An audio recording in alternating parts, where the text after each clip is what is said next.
Assalamualaikum semuanya, kembali lagi di channel YouTube Umi Zadan Kitchen. Di video kali ini saya mau share bikin kue ini untuk pesanan ya. Jadi satu mika ini isinya 4 macam kue. Ada bolu karamel, bolu agar, puding dan juga kue lapis. Nah, mau tahu gimana cara buatnya? Tonton terus videonya hingga akhir. Jangan lupa subscribe, like, komen channel YouTube Umi Zadan Kitchen dan tekan tombol loncengnya juga agar tidak ketinggalan video terbaru dari kami. Terima kasih.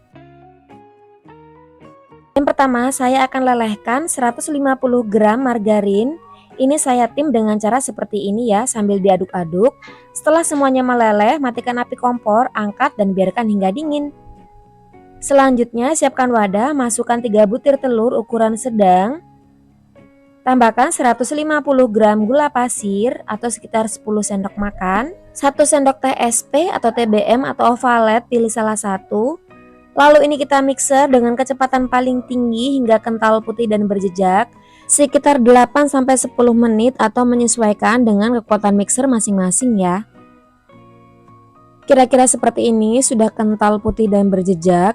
Kalau kita matikan mixernya, jejaknya tuh nggak gampang tenggelam atau hilang. Selanjutnya tambahkan 150 gram tepung terigu dengan cara diayak terlebih dahulu untuk memastikan gak ada tepung yang bergerindil.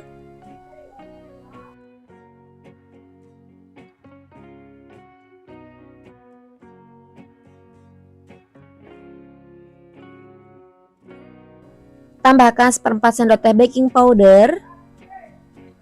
Lalu aduk dengan metode aduk balik, pelan-pelan aja sampai tercampur rata.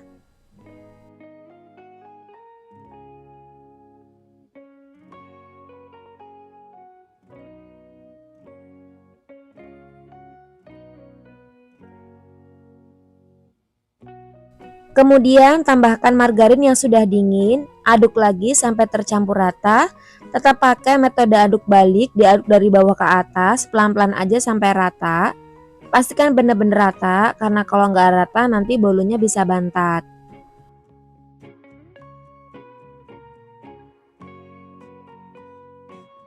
Lalu adonan ini kita sisihkan dulu. Sekarang kita siapkan panci atau teflon, masukkan setengah bungkus bubuk agar-agar. Tambahkan 100 ml air. Aduk rata sampai bubuk agar-agarnya larut. Selanjutnya ini kita masak dengan api sedang sambil terus diaduk-aduk sampai mendidih dan sampai mengental.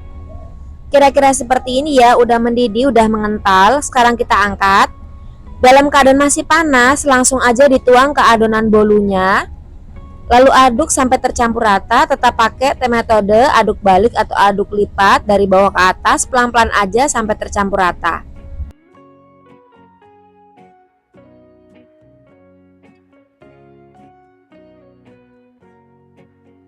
Selanjutnya ambil sedikit adonan, lalu tambahkan dengan pasta coklat. Ini aku ambil agak banyakan karena nanti aku mau buat motif di bagian tengahnya ya. Tapi kalau motifnya cuma mau di bagian permukaannya aja, cukup ambil 2 sendok makan aja. Untuk loyang cetakannya aku pakai loyang cetakan bentuk bunga, diameternya 22 cm. Kita olesi pakai margarin tipis-tipis. Boleh juga diolesi dengan Carlo ya. Setelah itu kita taburi dengan tepung terigu dan diratakan. Jadi kalau mau pakai Carlo atau pakai margarin sama tepung juga boleh ya, sesuai selera aja. Tapi menurut aku sih lebih enak yang seperti ini karena nanti bener-bener nggak lengket sama sekali. Selanjutnya masukkan adonan yang warna putih ke dalam cetakan. Ini saya masukkan separuh dulu.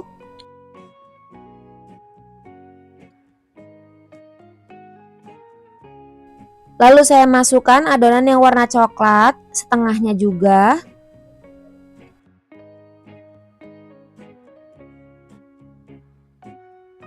Lalu kita timpa dengan sisa adonan yang warna putih.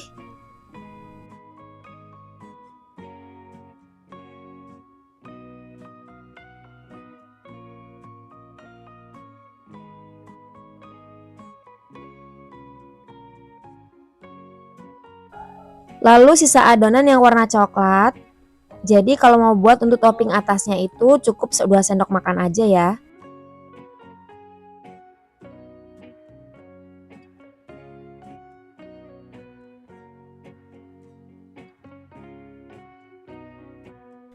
Bagian atasnya kita buat motif dengan menggunakan tusuk sate seperti ini ya. Dan ini siap untuk dipanggang. Untuk alat pemanggangnya saya pakai oven tangkring. Ini ovennya sudah saya panaskan selama 15 menit dengan api sedang cenderung kecil. Suhunya sekitar 150 derajat Celcius. Dan ini kita panggang selama 60 menit. Apinya kecil aja ya biar nanti nggak gosong. Setelah 60 menit atau 1 jam dipanggang, ini bolunya udah mateng, siap untuk diangkat. Kita lihat, hasilnya cantik sekali ya teman-teman.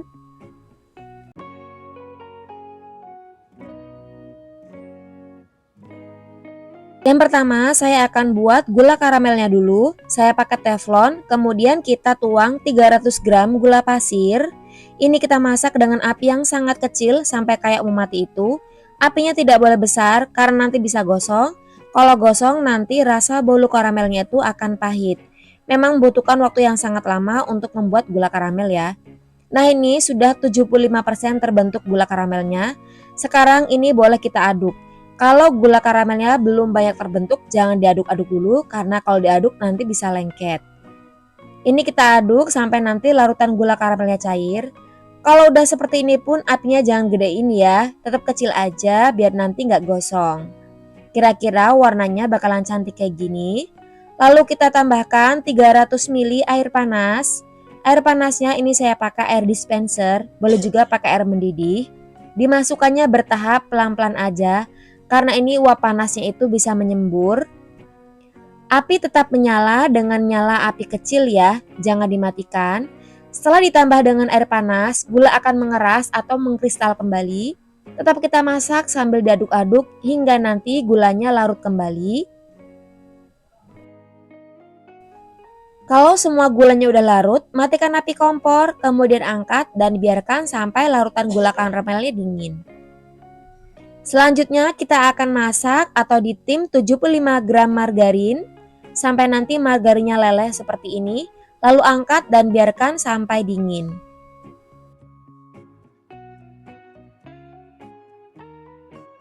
Selanjutnya saya akan buat bahan olesannya dulu. Saya mau buat Carlo, ada 1 sendok makan tepung terigu, 1 sendok makan minyak goreng, dan 1 sendok makan margarin. Jadi bahannya itu perbandingannya 1:1:1 ya. Aduk sampai tercampur rata. Kalau nggak mau ribet, boleh juga kok nanti cuman pakai mentega, lalu taburi dengan tepung terigu.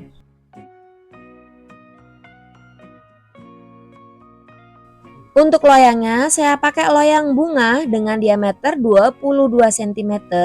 Ini kita olesi dengan Carlo tadi. Jadi kalau nggak mau buat Carlo juga bisa ya.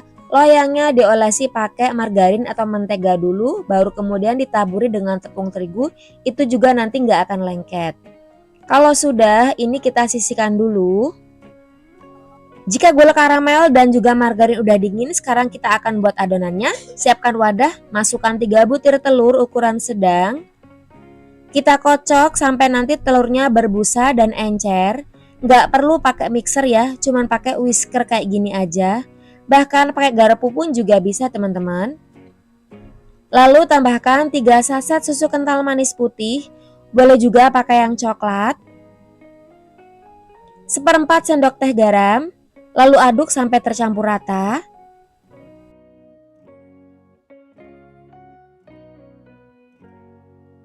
Kemudian kita akan ayak 90 gram tepung terigu. Tujuannya diayak itu untuk memastikan nggak ada tepung terigu yang bergumpal.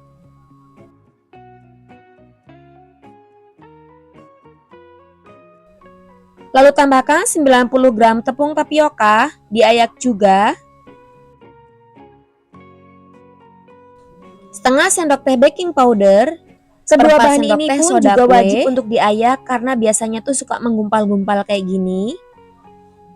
Lalu aduk sampai tercampur rata. Teknik ngaduknya dari tengah seperti ini ya, biar nanti tepungnya tuh nggak pada menggumpal. Setelah adonan tercampur, sekarang kita masukkan larutan gula karamel yang sudah dingin. Aduk lagi sampai rata. Kalau teman-teman mau pakai mixer juga boleh, tapi tidak boleh terlalu lama di mixernya ya. Pelan-pelan aja dan juga cukup sebentar aja waktunya.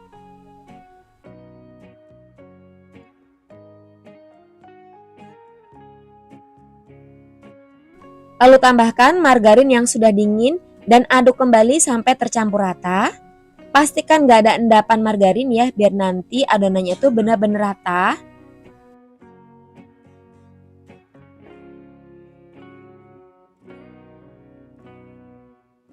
Adonan yang sudah jadi pun wajib banget untuk disaring karena pasti biasanya tetap ada tuh sisa-sisa dari tepung terigu yang masih menggumpal, belum kecampur larut dengan adonan. Jadi untuk menyaringnya itu saya sarankan lebih baik di wadah seperti ini dulu ya, jangan langsung di atas loyang.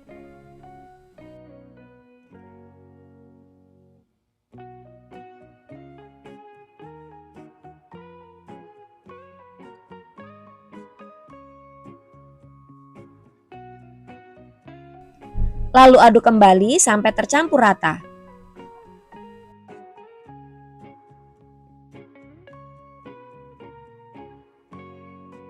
Selanjutnya masukkan adonan ke dalam loyang cetakan.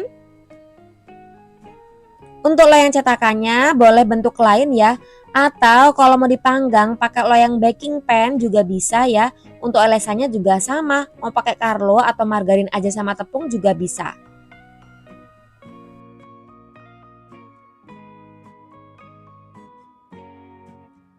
Dan ini alat pemanggang saya pakai cuman oven tangkring aja seperti ini. Sudah saya panaskan sebelumnya selama 15 menit dengan api sedang cenderung kecil, suhunya sekitar 150 derajat Celcius. Dan ini kita panggang selama 60 menit atau 1 jam sampai nanti bolunya mateng. Suhunya sama 150 derajat Celcius. Kalau pakai oven listrik pun juga sama, tapi mungkin nanti waktunya yang berbeda ya. Setelah dipanggang selama 60 menit atau 1 jam, ini baru karamelnya udah matang, siap untuk diangkat.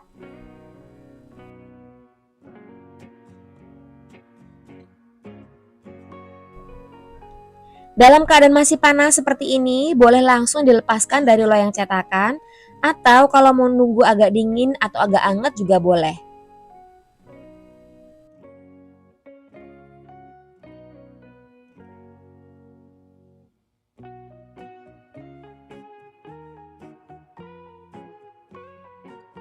Dan ini hasilnya, warnanya cantik banget dan ini bolunya tuh gemoy jiggly banget. Udah terlihat kenyal dan lihat guys, sarangnya tuh full banget. Yang pertama di sini saya sediakan 1300 ml santan, ini saya ambil dari 1 butir kelapa parut. Lalu tambahkan 450 gram gula pasir.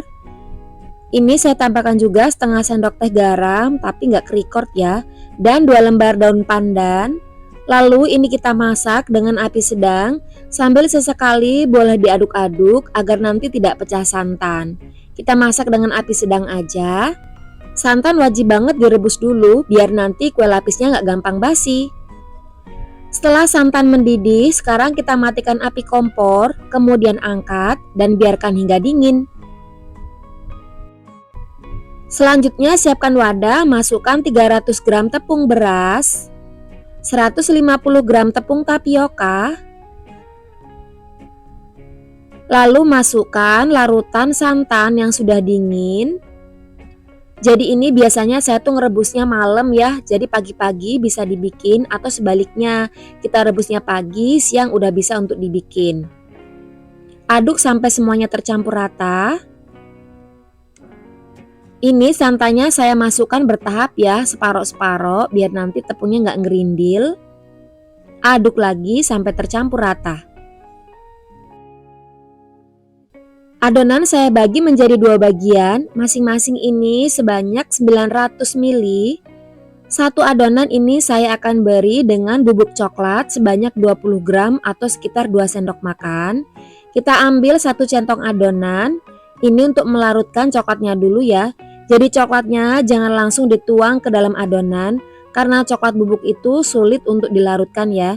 Jadi cara melarutkannya seperti ini. Lalu tuang larutan coklat ke dalam adonan dan aduk sampai tercampur rata.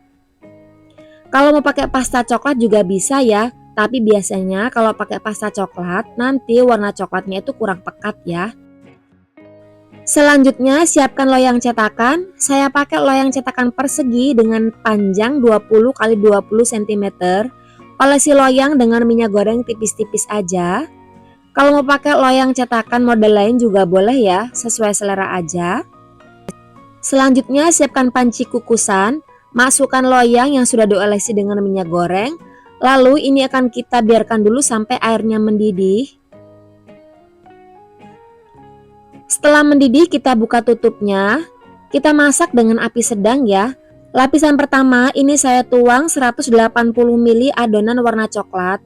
Jadi per warna ini saya bagi menjadi 5 per lapisan itu sebanyak 180 ml. Ini kita kukus selama 7 menit sampai nanti bagian permukaan adonan ini set. Setelah 7 menit ini bagian atasnya udah set ya. Kita bisa tes menggunakan sendok, udah nggak ada adonan nempel berarti ini udah set. Lalu selanjutnya lapisan yang kedua ini kita siram dengan adonan yang warna putih. Sama ini jumlahnya sebanyak 180 ml. Kita kukus lagi selama 7 menit dengan api sedang. Tips untuk mengukusnya, untuk hasil lapis yang bagus itu usahakan bagian permukaannya itu benar-benar set teman-teman ya. Baru kita siram dengan lapisan yang selanjutnya. Karena kalau bagian atasnya itu belum set atau masih benyek, biasanya nanti hasil lapisnya akan kurang bagus, kurang mulus ya. Jadi tengahnya tuh kayak masih mentah padahal udah mateng. Atau jika menuang lapisan per lapisannya itu waktunya kelewat alias kelamaan, nanti satu persatu tuh nggak akan saling menempel kue lapisnya. Jadi waktunya tuh memang harus pas banget ya, agar nanti hasil kue lapisnya itu bisa menempel satu sama lainnya. Di lapisan yang terakhir ini biar nanti air kukusannya nggak kehabisan dan dandanya nggak gosong, ini saya kasih air mendidih ya. Harus air mendidih, jangan air mentah ya, karena nanti bisa merusak proses pemasakannya. Ini kita kukus selama 30 menit. Setelah 30 menit ini udah mateng, siap untuk diangkat. Jadi untuk lapisan terakhir itu harus dikukus selama 30 menit agar kue lapisnya itu nanti mateng, tanak, gak gampang basi. Selanjutnya biarkan kue lapisnya benar-benar dingin baru nanti dilepaskan dari loyang cetakannya. Untuk cara melepaskannya biasanya saya sisir bagian pinggirnya terlebih dahulu seperti ini. Atau boleh juga tangan kita dipakein plastik, sarung tangan plastik ya.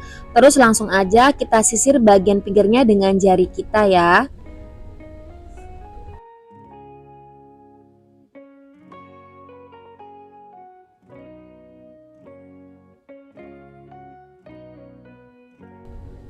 Dan ini kue lapisnya udah jadi, hasilnya tuh cantik pol teman-teman. Warnanya juga bagus banget ya, coklatnya sangat pekat.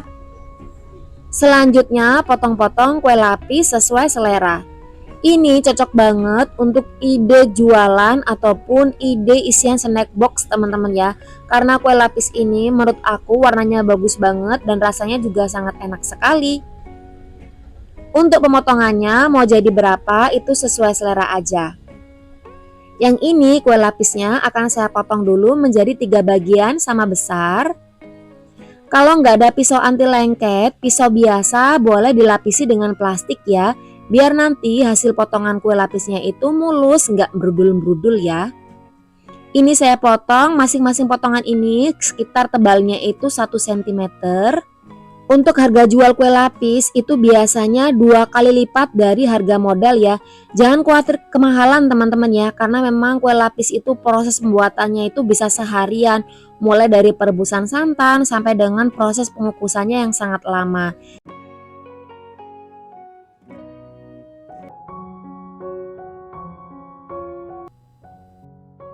Siapkan panci untuk memasak, kemudian masukkan 1 bungkus bubuk agar-agar. Ini saya pakai yang tanpa rasa yang warna putih ya.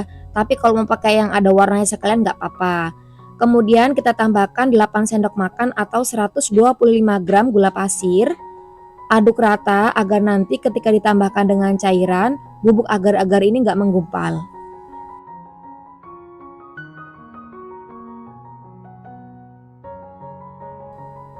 Tambahkan 800 ml santan, ini saya pakai dari setengah butir kelapa parut. Diusahakan kalian pakai kelapa parut ya, jangan pakai santan instan. Lalu diaduk sampai gula dan juga agar-agarnya larut.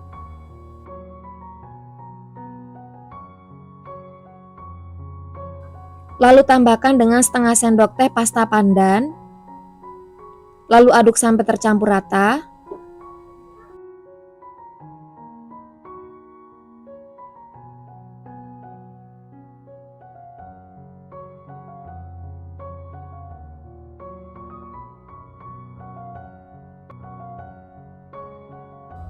Masak dengan api sedang sambil terus diaduk-aduk agar bagian bawahnya nggak berkerak dan nggak gosong.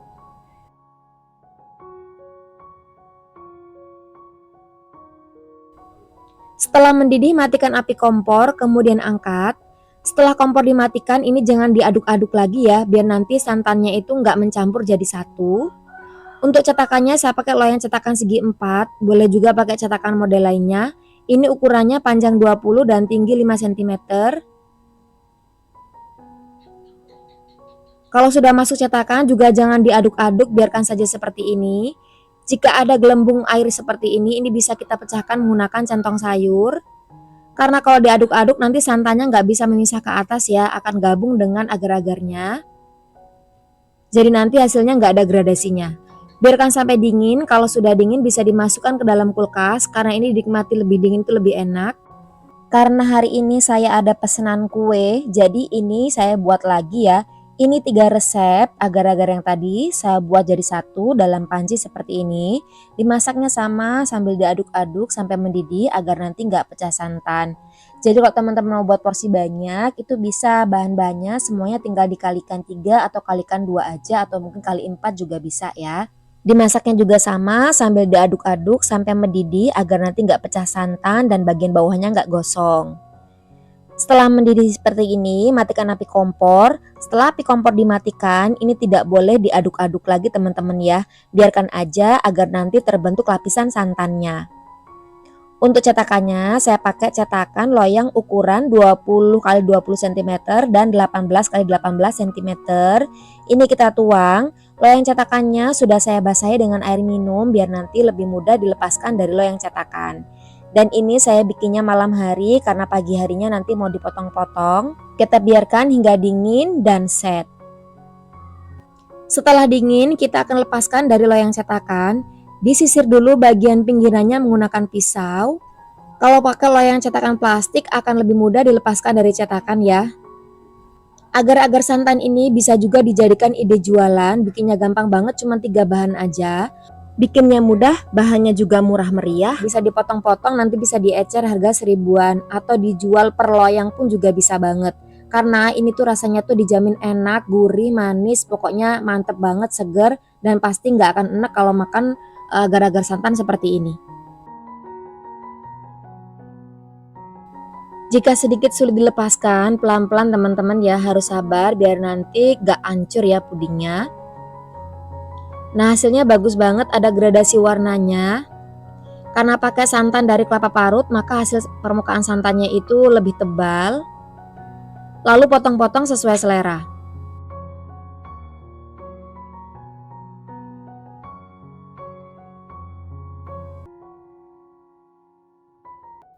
Untuk penyajiannya saya pakai Mika brownies seperti ini ya. Kalau mau diganti piring atau wadah yang lain juga boleh ya. Per packnya ini saya isi sekitar 8-10 potong kue.